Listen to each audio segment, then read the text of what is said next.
Tonight on A New Breed of Golf, I'm going to show you how you can hit that high shot off the tight lie, the one that's scaring you to death. We're also going to show you how you can be successful with that half wedge. So much to get to tonight on the show. Let's do this!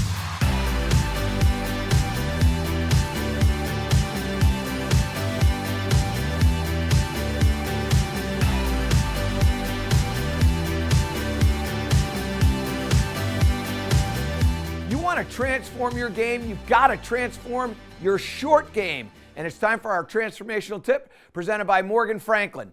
So many times you get into a situation where you've got a tight lie, you're close to the green, you may have to go over a bunker or you may have to go over some sort of mounding, whatever. This is one of the hardest shots for you. Well, no more. It stops today. I'm going to share with you a couple things you need to pay attention to so when you get in this, you have confidence and you can execute the shot. The first thing that I want you to do is I want you to stand close to that golf ball. We want to get a steeper angle of attack. We want that club coming down because we're on a tight lie here. So you want to stand close. I'm going to paint this for you in a second.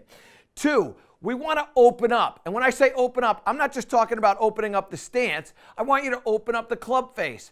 And 3, we want to strike it out on the toe. Now, what does that mean? Well, all right, let me give you this whole thing in a big, huge bucket for you. First, we're at Pebble Beach. We're on the 18th hole. You got a great round going. There are people that are standing around, and you're at the iconic place in golf, Pebble Beach, home of the U.S. Open, all these different events right here, right now. You're standing right here, and you've got this shot. This gaping bunker in front of you, and the whole location is close to you, and you've got a tight lie. Well, you don't even want to pull the club out of the bag at this particular point. What you want to do is you want to just pick up the phone, call Phil Mickelson, and go, hey, Phil, can you help me out? Are you available? I need to get this on the green. Here's what you're going to do. I told you I want you to stand close to the ball. The reason why we're going to stand close to the ball is I want to get only the toe in the ground.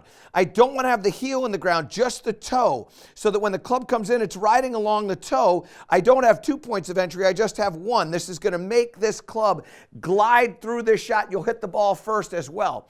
The second thing we want to do is we want to open up the club face and the body. So as we open up the club face, we're adding some loft, which we need. And as we open up the body, we're working with the deflection that you're going to get off the club face. In other words, with the open club face and it being in the toe, the ball's going to shoot a little bit towards the toe. So we're offsetting that. And then the last part of this is I want you to strike it on the toe. And the reason why I want you to strike it on the toe is that is going to allow you to swing a little bit faster and take energy out of the strike. So the ball's going to go up into the air. So we get in here close, club face is open and it's on the toe, and when we swing, I'm going to be able to make a big swing. It's going to throw the ball up in the air, but it's not going to travel very far. So let's give it a little shot here. So there's the shot. Lands right next to the hole. I've got that at about 6 feet. Now come on up here and let's take a little look at the things that we were able to do off of that tight lie. First, I launched that ball at almost 45 degrees. That's exactly what I need to do. I want to make sure that's jumping up into the air. The second thing is I got a lot of backspin on that. I got 6,400 RPMs of backspin. Now the reason why I had a lot of backspin was I had a lot of club head speed, but the ball didn't travel very far. It only went 26 yards because it went up into the air a lot. In fact, the apex on that was 22 feet. That's over 2 basketball rims, right? So we go up 10 feet, another 20 feet, and then more than that. That's coming down softly. It's coming down with some backspin. So what you're going to do is you're going to make sure that you're looking for all these things. My club head speed was 50 miles an hour. Ball speed was only 36. Let's do this again because I want you to see how this is done. We get in here. I'm telling you, this is a lot easier than you think. That tight lie gets you a little bit nervous. You don't have to worry about it. Standing close, opening up this club face, opening up the stance. We're making a little rehearsal swing, and you can see my stance is narrow because I need to be taller here. I don't want to get low on this. It's a tight lie. Now we go in here again. Big full swing, toe strike. There's another really good shot. onto the green. And again, look at this. Come on up here because this is what's fun for me. I was able to even do better on that shot. I got that to launch at almost 50 degrees. That launch angle is going straight up like that. That makes it soft. Apex 20 feet again, very consistent, right? Ball speed 53, that carried about 20 yards. So when you get yourself into a situation of a tight lie, there's no need to panic anymore. What you need to do is follow these 3 steps. You're going to get a little bit closer to that ball. That shaft is going to get a little bit more vertical just like this so that the toe can get into the ground. Then what I want you to do, open up the club face and your stance and then focus on striking this on the toe. You don't have to worry about trying to get this up into the air because the speed of the golf club, the speed of the swing is going to give it enough energy to shoot it up in the air. And because the toe is in the ground, what you're going to have is only 1 point of contact. That's our transformational tip presented by Morgan Franklin. It's time for a grip tip presented by Golf Pride. I want to help you improve your short game, and there's a lot of things that you can do to understand how to be more effective, more successful in your short game. I want to teach you a shot that we call the release chip.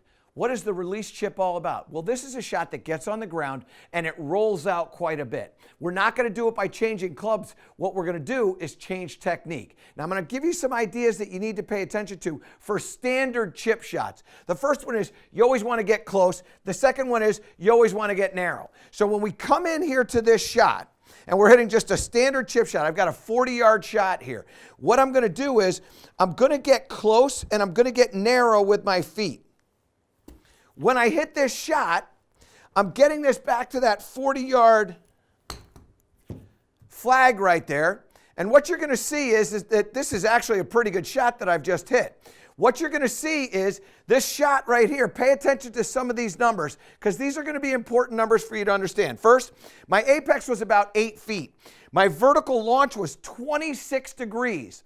And my carry distance was about 22 yards. My total distance was 39 yards. So if you understand this, I got roughly a 50% air time to ground time. I know it's a little bit more than that, but it's roughly that. Now, what we want to do is I want to teach you about this release chip. And when we start talking about the release chip, you've got to do a couple of different things.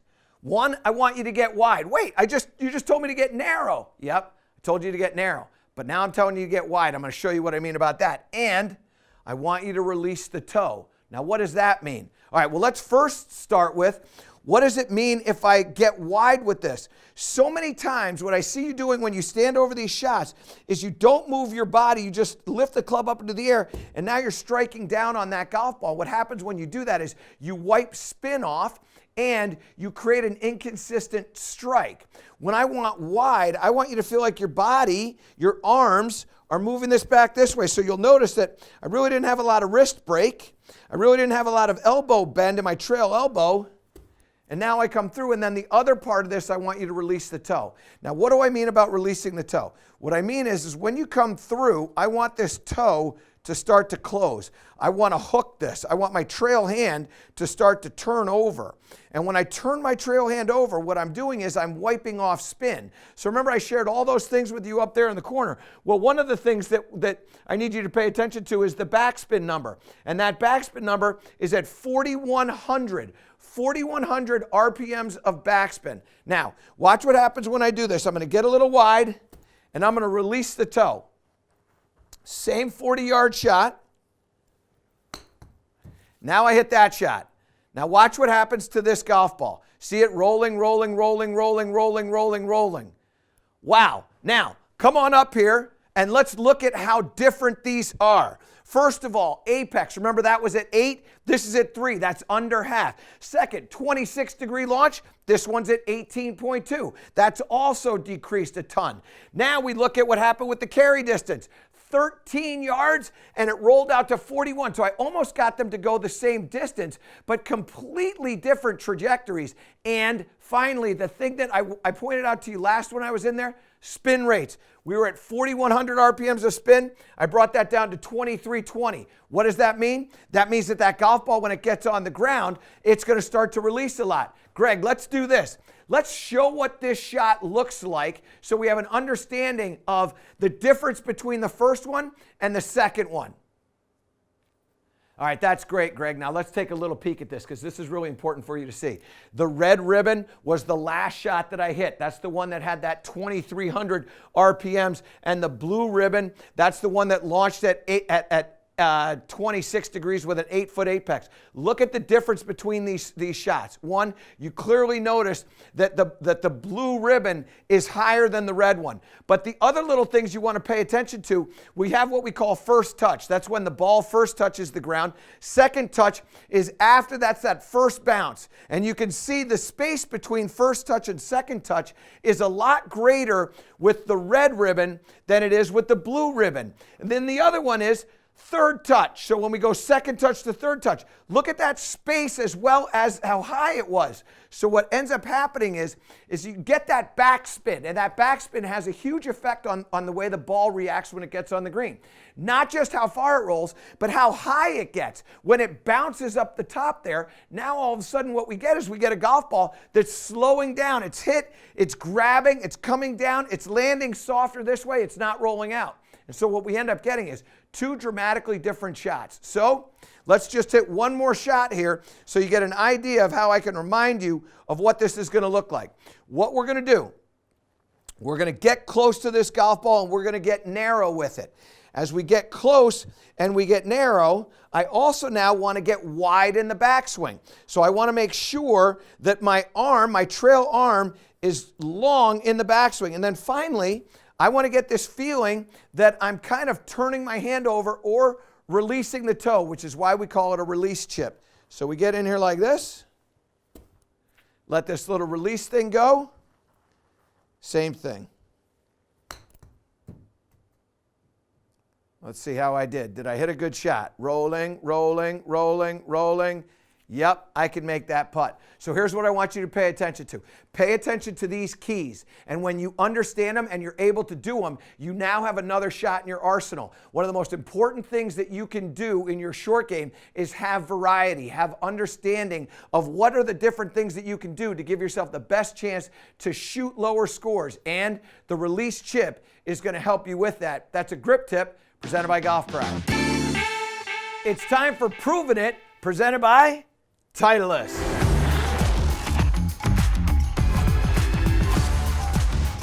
And I've been telling you for a while, it's coming in yellow. Well, guess what? It's here. The yellow ball is here. I can't wait. All right, now, we got to talk a little bit about the half wedge. And the half wedge is a shot that you got to really get good at in order for you to be successful out on the golf course. You end up with these shots a lot, maybe an errant tee shot. Maybe you kind of hit one with an iron into a green and you don't quite hit it as well as you hoped. You end up with this half wedge. This is a shot many of you struggle with. We're going to solve that problem. There's a couple things you need to pay attention to. First, we're going to open up that club face. I'm going to tell you why we want to do that. I also want you standing closer to this shot. We're going to get a little bit more vertical. But what happens to a lot of people when they get vertical? They don't use the body, so I want you to hit this with your chest. Now, let's get over here and let's talk about this a little bit. Why do I want you to have the club face a little bit open? Well, when we open up this club face a little bit, and I hit this shot with my 53-degree wedge. When we open up this club face a little bit, I can hit it a little bit harder. What I also get is I also get a little bit more relief from the bounce of the club there. So I like to see this open just a little bit. We're talking about maybe 5 degrees. Then I want you to get closer to this golf ball. When you get too far from the ball, you start making wide swings where the heel comes in and you can't control the start line. The other thing that happens to us is that when we get back there, we get lost and we start flipping with our hands, which gets this pull. The final thing is that when you get so far away from the ball, what you end up doing is bending over too much. And when we bend over a lot, we don't make a body rotation. We pick the club up, slam it into the ground like this. It comes out with a launch of about 17 degrees, has no backspin, has no consistency, and we don't get the golf ball to even get onto the green. What I want you to do is I want you to control this shot with your chest. Really important for you to understand. Your chest is going to be moving. Let's go. When we get into this, we start moving back. I want to have a little bit of this way. Not a lot, but I need some chest movement in the backswing. And then when we come through, I want my chest to rotate open. The left side, left shoulder, left hip. They're getting out of the way. The chest is going to face the target. So I get in here like this.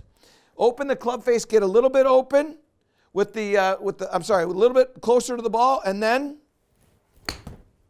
rotate the body. Now, as we start to hit this shot, what you're going to do, and I'm going to hit a number of these, what you're going to see is you're going to see some consistent apexes. You're going to see some consistent spins, some consistent launch angles. So that one there, about 26 degrees, or 26 feet in the apex, about 29 degrees of launch. That golf ball flew 54 yards there with about 7,600 RPMs of backspin. A little bit farther than I wanted to hit it. We're trying to get this to go about 50 yards. So there's one that's a little bit better. That one went about 49 yards, 48 yards, and apex 19, launch angle 28. We're starting to get pretty consistent with that shot. Spin rate on that, 7,100. That's predictability. Let's do it again. Club face open, a little bit close to the ball. Rotate. Body gets out of the way. Again, predictability, 7,300 there. Launch angle 28. So these are all things that I can now count on. And as I start to get more and more comfortable with this, Greg, I'm going to hit one more shot here, and then we're going to bring up the ribbons. But as I start to get more and more comfortable with this shot, more and more trusting, now it becomes an asset for me. Now I'm able to be a little bit more aggressive with this shot. And now, again, a spin rate of about 7,600. So let's replay these shots here and just show what the ribbons look like as they start to launch. And what you're going to see is, let's back out so we can see the apex. There you go, that's perfect. And what you can see is, you see all those golf balls, how they all kind of start on the same line. They also have similar apexes. The green one that you just saw, that was the first one that I hit, which was a little bit farther. But that's only 2 feet. The difference between the red one and that green one is only 2 feet. So what I want you to understand is when you have these shots, I want to hit one more shot so we can just get some consistency into the minds of everybody there. What we start to see is a similar spin rate, a similar launch angle, a similar apex, a similar distance. And once we're getting those things to happen, now we start to get some confidence, we get some trust. Open up that club face. We're going to get in there close. Make a little bit of chest turn in the backswing, and then really feel the body moving through. Good rhythm. And that shot goes, very similar shot, very similar spin, about 7,800 on that spin. Very, very similar shots, very similar outcomes. So as you start to do this, get a little closer, play that club face a little bit more open, and use the body. One of the most important things that you can do is get your chest to move a little in the backswing and then really feel like it's opening in the through swing. When you start hitting these shots with your chest, you're going to start to find success. And that's Proven It, presented by Titleist. Time for a FootJoy fix. Look, we're talking about short game. So many times we get this situation happen. The golf ball rolls through the green, rolls up against the collar, and now we can't really get this club in there to get the solid strike. How do we deal with this shot? So many times I see you come in here, you get some confusion. That confusion leads to a loss of confidence, and that loss of confidence is going high scores. I want to show you what you're going to do when you get into this. You got to do 3 things. 1, I want you to get that club shaft more vertical. I'm going to explain this to you in a second. We're going to hit a putt. In effect, what we're doing is we're going to putt with the wedge. And the wedge is set at an angle that's not the same as your putter. So we have to get that club shaft a little bit more vertical. We want to lift the wedge off the ground. And the reason why we want to lift the wedge off the ground is because the strike point needs to be with this leading edge, not with the club face. We're striking it with the leading edge, which means the leading edge has to hit the middle of the golf ball. That's what has to happen. So when we come in here, as I get set up, I'm getting set up just like a putt.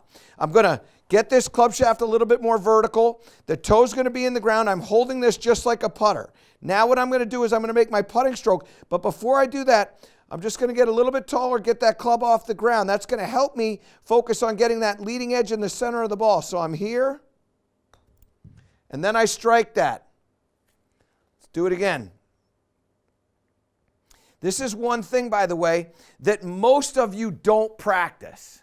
It's a great drill to help you with your putting, is to just practice putting with a wedge, because you're now focusing on the impact point. And the impact point when you putt has to be, with a leading edge, has to be right in the middle of the golf ball. It doesn't change with a putter. We still want to strike it in the middle of the golf ball. We're just doing that by altering the face. But the impact point is critical. So when we get into this thing, get that club shaft vertical. We're holding it like a putter. Now you're just going to elevate a little bit by standing taller.